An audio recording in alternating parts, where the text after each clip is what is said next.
wacan oo wanaagsan daawadayaal meel kasta aad joogtaan ku soo dhawaada falanqaynta arrimaha siyaasadda iyo sirdoonka caalamka.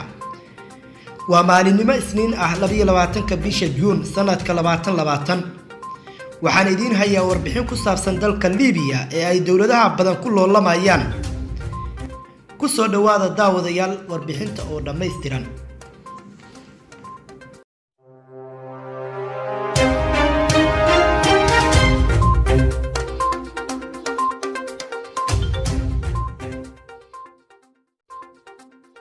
Liibiya waa wadan ku yaal waqooyiga bari ee qaaradda Afrika.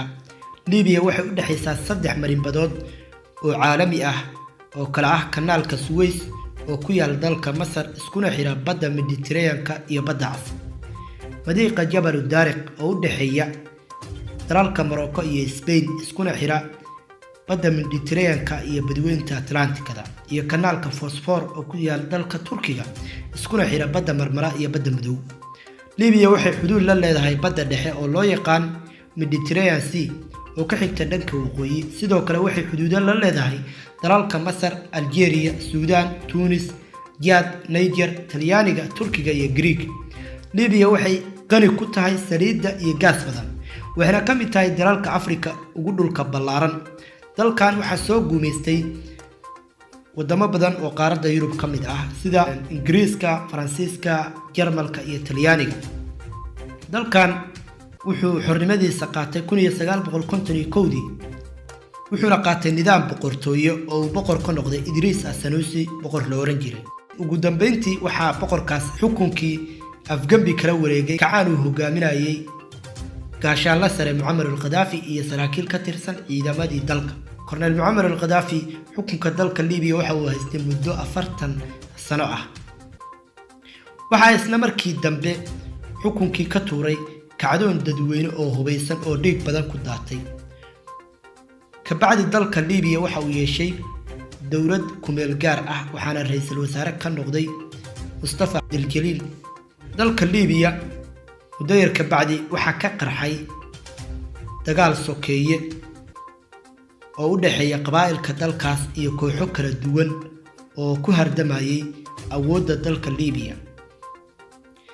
intaas kadib xoogagii ku hardamayay gudaha Liibiya waxaa loo qabtay shirkaasina waxa uu ka dhacay gudaha dalka Morocco gaar ahaan magaalada Sakhirat.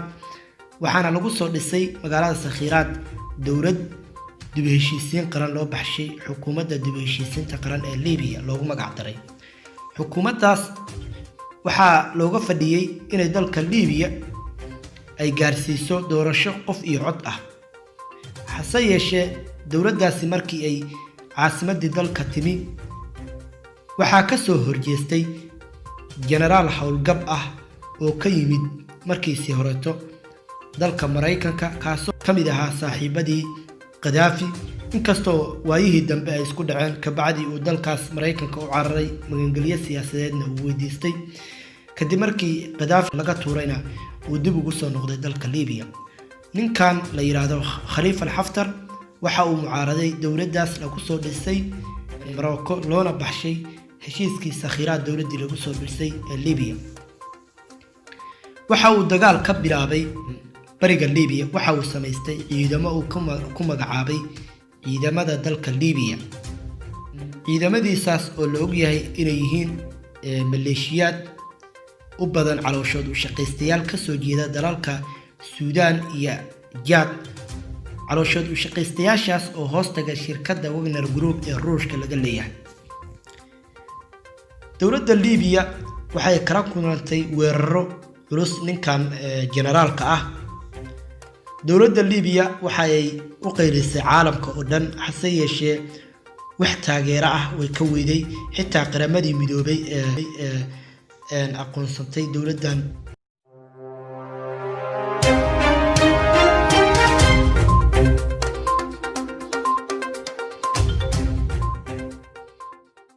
waxaan marka falanqeynaynaa labadan garab ee dalka Liibiya ku diriraya.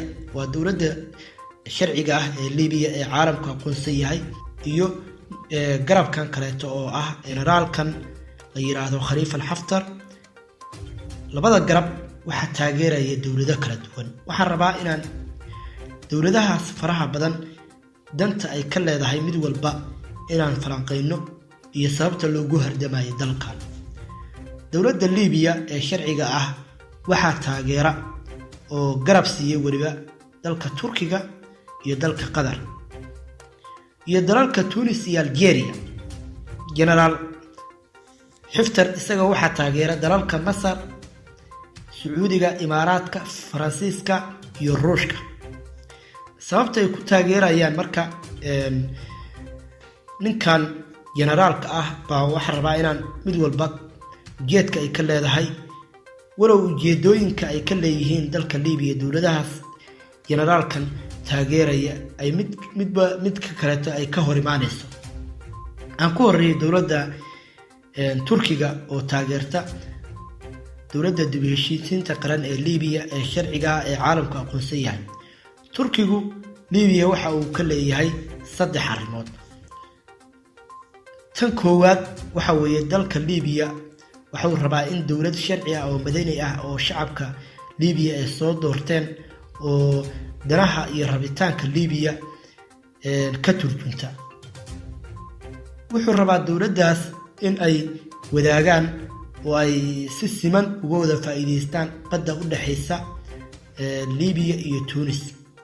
baddaas oo aan ognahay taas oo ah badda Mediterranean-ka oo ay ka jiraan loolana caalami ah dowlado badan ay ku hardamayaan sida Greega, Qobrus, Turkiga, Faransiiska, Israa'iil. waxa uu rabaa Turkigu in ay si siman uga wada faa'iideystaan. wuxuuna aaminsan yahay Turkigu in baddaas ay wada leeyihiin Turkiga iyo Liibiya iyo Masar.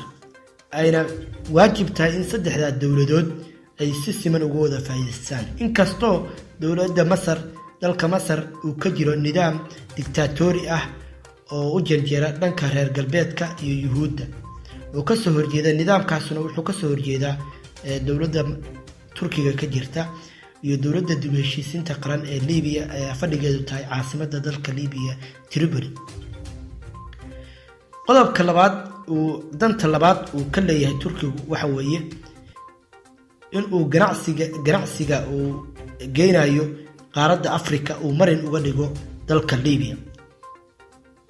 danta saddexaad waxa weeye inuu saldhigyo badeed iyo kuwo cirba uu ka samaysto gudaha dalka Liibiya. saldhigyada uu rabo inuu ka samaysto waxa weeye magaalada Misrata, saldhigga badeed ee magaalada Misrata, magaalada la yiraahdo Sirta, saldhigga duureedkeeda ku yaal iyo saldhigga kale oo u dhow Al-Jufra la yiraahdo iyo saldhigga weyn ee Mareykanku sameeyay oo la yiraahdo Al-Witiya oo dhawaan laga qabsaday Haftar. dalka Qatar iyadana danta ay ka leedahay dalka Liibiya oo ay dowladdan u taageerayso waxa waaye kaliya in dalka Liibiya ay ka sii jirto dowladdan sharciga ah ee caalamka aqoonsan yahay. haddii ay iyadu meesha ka baxaysana ay bedesho dowlad madani ah oo shacabka Liibiya soo doorteen. iyadu markastana waxay ka hortimaadaa kooxaha ama dowladaha ay taageersan yihiin Imaaraadka iyo Sacuudiga. cagsi ayayna ku tahay wax kasta oo ay Imaaraadka iyo Sacuudigu taageersan yihiin. dalalka Tunis iyo Algeria iyagu maxay tahay danaha ay ka leeyihiin Liibiya. dalalkaas iyaga waxa ka taliya nidaam madani ah oo doorasho ku yimid oo qof iyo cod ku yimid. waxay rabaan dalka Liibiya inay ka jirto dowladdan hadda xukunka haysa. haddii ay meesha iyadu ka bixisana ay soo gashay dowlad madani ah sida iyaga loo soo doortay dad loo soo doortay inay meesha yimaadaan. laakiin waxay iyagu ka soo horjeedaan nidaam dictatori ah inuu meesha qabsado Liibiya.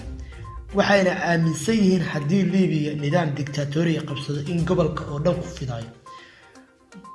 Morocco iyadana danta Liibiya ay ka leedahay waxa weeye dowladdan oo iyadu gacanteeda ku soo dhistay in ay sii jirto.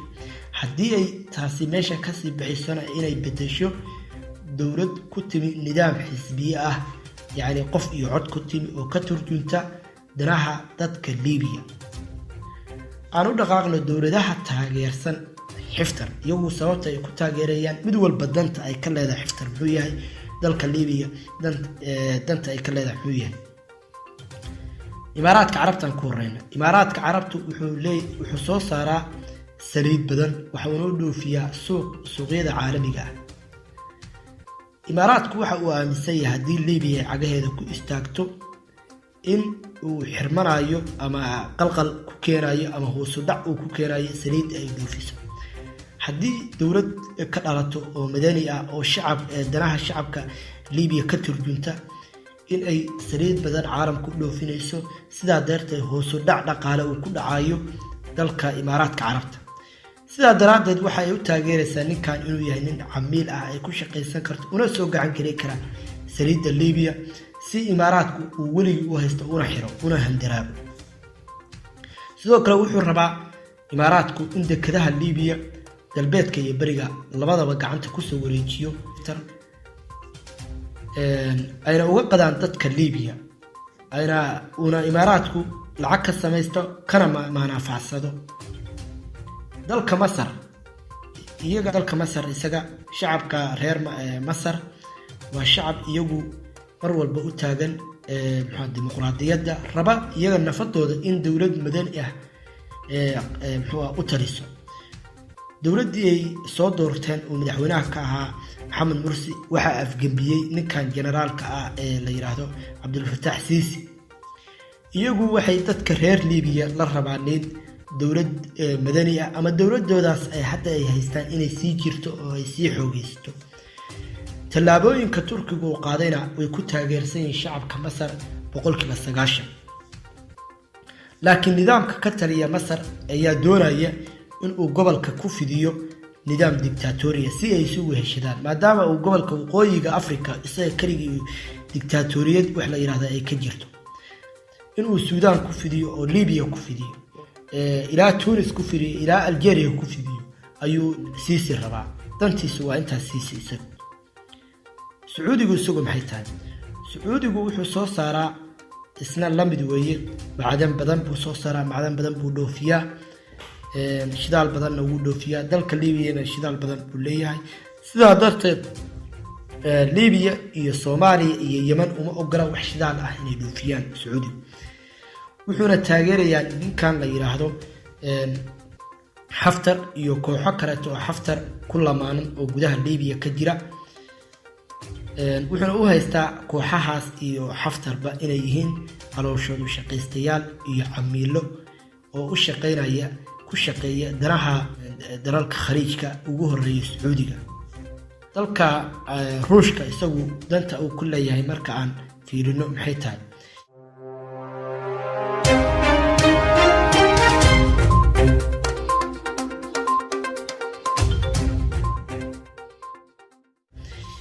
dalka ruushku wuxuu ka leeyahay laba danood. ruushku wuxuu qaaradda yurub u yahay suuq, wuxuuna u dhoofiyaa gaas fara badan. dalka liibiyana waa dal gaas fara badan haysta. haddii uu cagihiisa isku taago dowlad madani ah uu yeesho wuxuu dhoofinayaa gaaskaas, waana u dhowdahay qaaradda yurub. waxaa daris la ah dalka talyaaniga. ruushku waxa uu walwal ka qabaa gaaska liibiya, waxa uuna kasoo horjeedaa in dowladda hadda liibiya ka jirta ay kasii jirto oo ay sii xoogeysato, ama dowlad madani ah oo dhanba waa kasoo horjeedaa inay liibiya ka dhalato. wuxuuna taageerayaa ninkanna dowlado fara badanba heshiisyo la galay. heshiisyadaasna waa iska hor imaanayaan. waxaana ka mid ah dowladaha heshiisyada la galay ruushka wuxuu kula heshiiyey inuu usoo gacangeliyo gaaska liibiya. ruushka uu handaraabo qafil ugu xiro gaaska liibiya weligiisna u haysto, sida gaaska suuriya uu qafulay oo dadka suuriya ay uga qatan yihiin, ay uga gaajaysan yihiin. waa aragteen rafaadka dadka suuriya iyo gaajada haysta. waxaa keenay heshiiskii uu bashaar al-asad la galay ruushka ee ah inuu haddii uu xukunka kusii hayo inuu u gacan gelinayo gaaska liibiya si uu xiro ruushkuna u maanafacsado khayraadkiisa una dhoofiyo qaaradda yurub. sidoo kaleeto danta labaad uu ruushku ka leeyahay gudaha liibiya waxa waaye inuu saldhig ka samaysto saldhigga Al-Jufra magaalada Al-Jufra oo saldhig weyn leh waliba magaaladaas loogu magac daray isla saldhiggaas loogu magac daray magaca magaalada loona baxshay saldhigga Al-Jufra saldhigga Al-Jufra waxa uu ku yaal dhabarka dambe ee qaaradda Yurub uu noqonayo Mareykanka ayaa laakiin taa ka soo horjeeda oo wuxuu u arkaa khatar amni oo ku soo socota dinaha Mareykanka qaaradda Yurub iyo qaaradda Afrika Francisca isagu maxay tahay danta uu ka leeyahay Francisco wuxuu rabaa Liibiya inuu saddex meelood ka dego kow waa aagga la yiraahdo Fasaan oo hoostaga magaalada Sabha la yiraahdo aaggaasna waa aaggii uu ka guuleysan jiray Liibiya markuu haysan jiray iyo magaalada istiraatiijiga ee Sirta oo ay ku yaalaan inta badan dekedaha laga dhoofiyo gaaska Liibiya ceelasha shidaalkuna ku dhow yihiin iyo saldhigga la yiraahdo Al-Jufra oo hadda Ruushku gacanta ku hayo wuxuu rabaa in uu Francisco gaaskaas haysto oo weligii uu xukumo una xado ka dhaco kheyraadka Liibiya shacabka Liibiya kheyraadkooda uu daldashado ninkan Haftarna wuxuu haystaa nin camiil ah oo u hoggaansamaya oo danaha Francisco fulinaya dowladahaas faraha badan Haftar oo heshiisyada la galay dowlad walba danteeda dowladda kale danteeda ka hor imaanaya ama ka soo horjeeda laakiin xaaladda Liibiya waxay ku dhamaan doonto waan arkaynaa maalmaha soo socda iyadoo ay tahay dalka Liibiya waxa dowladda Liibiya u soo gurmaday dowladda Turkiga waxayna dowladda Liibiya soo ceshatay galbeedka Liibiya oo dhan hadeertana waxay rabtaa inay gacanta ku dhigto magaalada Sirta iyo saldhigga Al-Jufra iyo aagga shidaalka laga dhoofiyo ama aagga ay dekedu ku yaalaan oo aaggaas loo yaqaan mandiqada Al-Hiram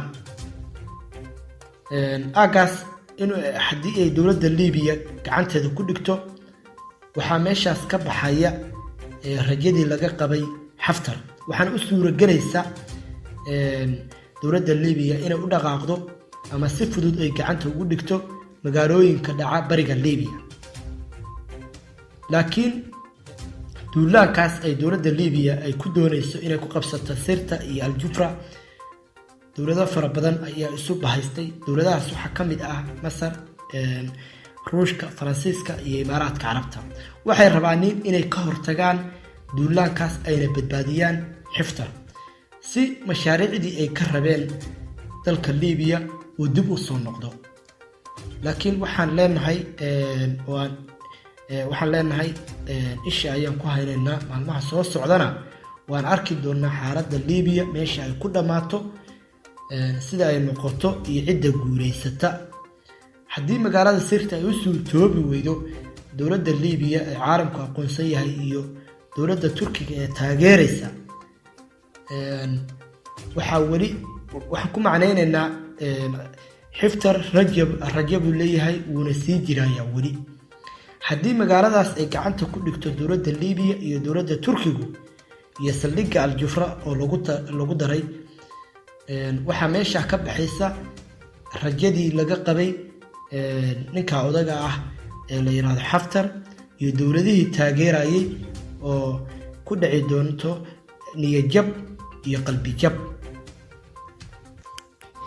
guud ahaan daawadayaal falanqayntii maanta waa naga intaan qaybta xigta ku kulmayno nabadgelyo